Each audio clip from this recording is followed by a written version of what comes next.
In 2011, a developer called Stefan Thomas was paid 7,002 Bitcoin for making a short video explaining what Bitcoin was. He put the keys on an encrypted USB drive and wrote the password on a piece of paper. Then he lost the paper. The drive allows 10 password attempts. After the 10th wrong one, it erases itself permanently.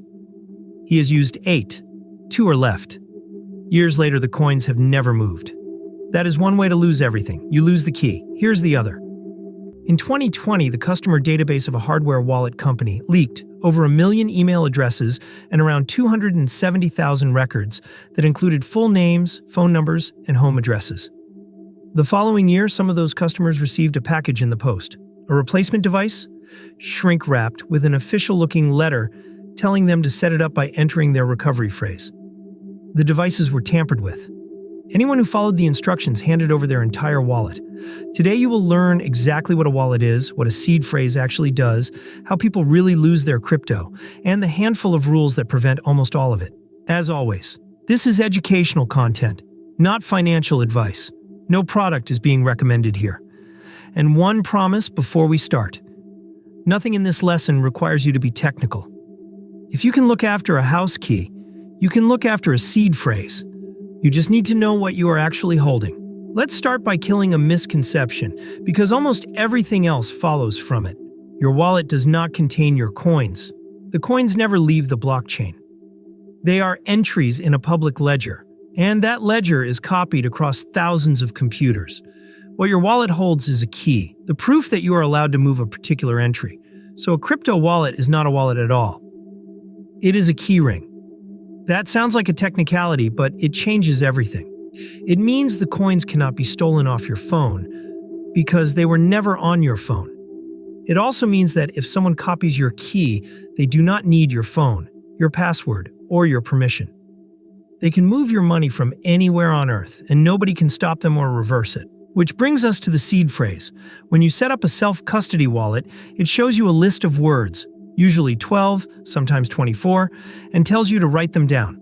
They look harmless. They are ordinary English words in a random order. Those words are the master key. From that single sequence, your wallet mathematically generates every private key and every address you will ever have in it. That is why you can lose your phone, buy a new one, type the words in, and everything reappears. The words were never a backup of the wallet. The words are the wallet. And the reverse is just as true. Anyone who reads those 12 words has the same power you do. Not similar power, the same power. They do not need your device or your PIN. They type the words into any wallet app in the world, and your funds are theirs. There is no password reset. There is no support line. There is no fraud department to call, and no bank to reverse the transaction. That is the entire trade-off of self-custody, complete control, and complete responsibility. That trade-off gives you a choice, and it is worth understanding before you make it by accident. If you buy crypto on a large exchange and leave it there, the exchange holds the keys. That is called custodial. The upside is real. If you forget your password, you can recover the account. Someone else is responsible for the security. The downside is equally real. You are trusting that company to stay solvent. Stay honest and stay online. People who learn this the hard way are the reason for the phrase you will hear constantly in crypto. Not your keys, not your coins. The alternative is self-custody, where you hold the keys yourself, and that splits again. A hot wallet is software on a device that is connected to the internet, a phone app, a browser extension, convenient and exposed to everything your device is exposed to. A cold wallet keeps the key on a small dedicated device that never goes online. To approve a payment, you confirm it physically on the device. Even on an infected computer, the key itself never leaves. A reasonable rule of thumb.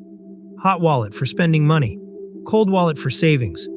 The same way you do not walk around with your life savings in your pocket.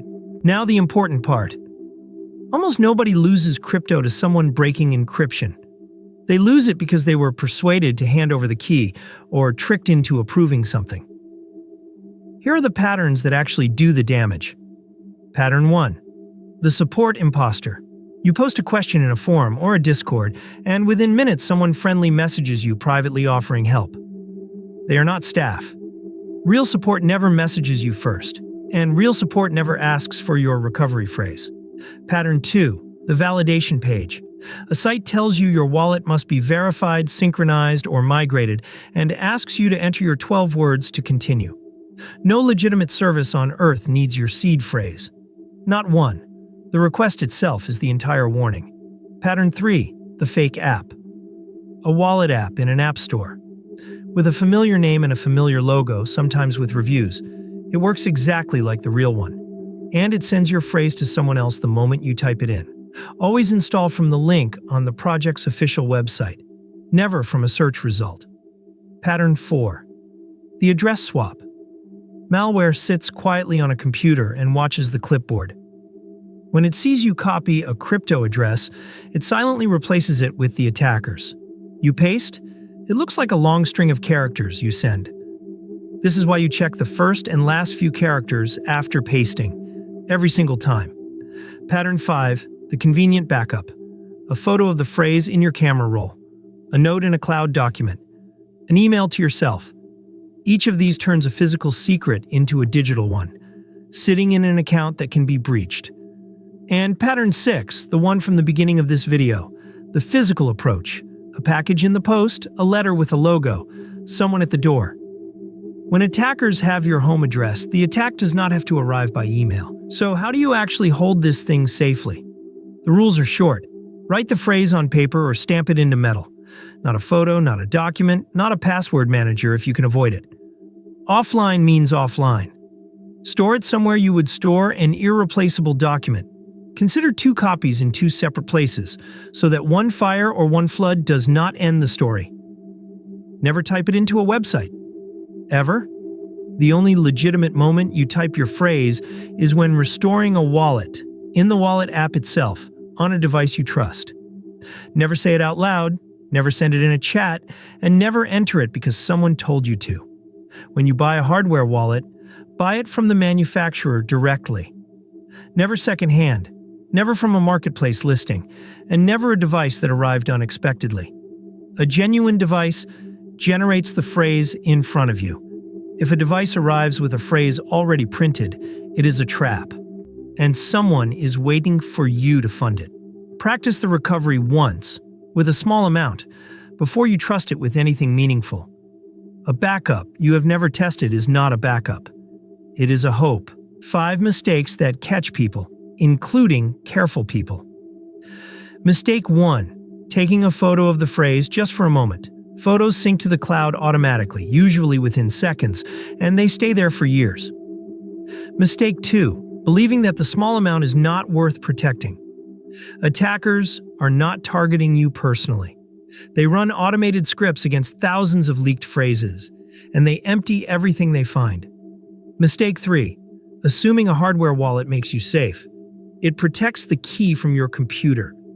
It does not protect you from typing the phrase into a website, and it does not protect you from approving a malicious transaction because a screen told you to. Mistake 4. Splitting the phrase across 2 places to be clever.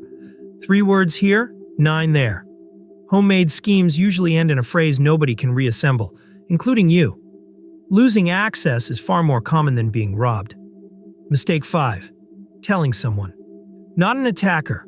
A partner, a friend, a family member in passing. Every extra person who knows it is an extra way for it to leak, and they may not treat it with the care you would. Here is your checklist. 10 questions, and you should be able to answer all of them right now. 1. Do you know where your seed phrase physically is this minute? 2. Does it exist anywhere digital? A photo, a file, an email, a message? 3. Could a single fire, flood, or theft destroy every copy you have? 4.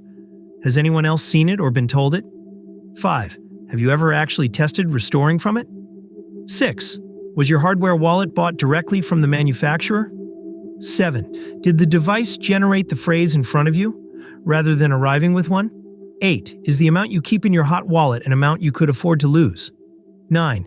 Do you check the first and last characters of an address after pasting it? 10. Do you know without hesitating that nobody legitimate will ever ask you for those words? If any of those answers made you uncomfortable, fix that one thing today. Not next week. And if you think it has already happened, if you entered your phrase somewhere you should not have, then speed is everything, and you should assume the wallet is already lost. Move whatever is left immediately to a brand new wallet, created on a device you trust with a phrase that has never touched a screen. Do not try to clean the old wallet. Once the phrase is exposed, that wallet is permanently compromised, and no amount of changing PINs or reinstalling apps will help. Attackers often run automated scripts that drain a compromised wallet within seconds of any incoming funds. Then check what else was exposed. If you type the phrase into a site, assume everything else on that device, and in that browser is suspect too. Report it. In the United States, that is ic3.gov. In the United Kingdom, Action Fraud. In the EU, your National Cybercrime Authority. And be extremely careful about what comes next, because the second wave is targeted at people who just lost money. Anyone who contacts you offering to recover your funds is running a second scam. Nobody can reverse a blockchain transaction. Nobody. If you remember one sentence from this lesson, make it this one. Your seed phrase is not a password. It is the money itself. Treat those words the way you would treat a bearer bond, or a stack of cash that cannot be replaced. Because that is exactly what they are. Everything else follows from that. Why you never type it into a website, why a photo is not a backup, why nobody legitimate will ever ask for it. In the next lesson, we go hands-on with the free tools that let you check a token before you buy it, how to read them, and what the warnings actually mean. Thanks for watching. Stay careful out there.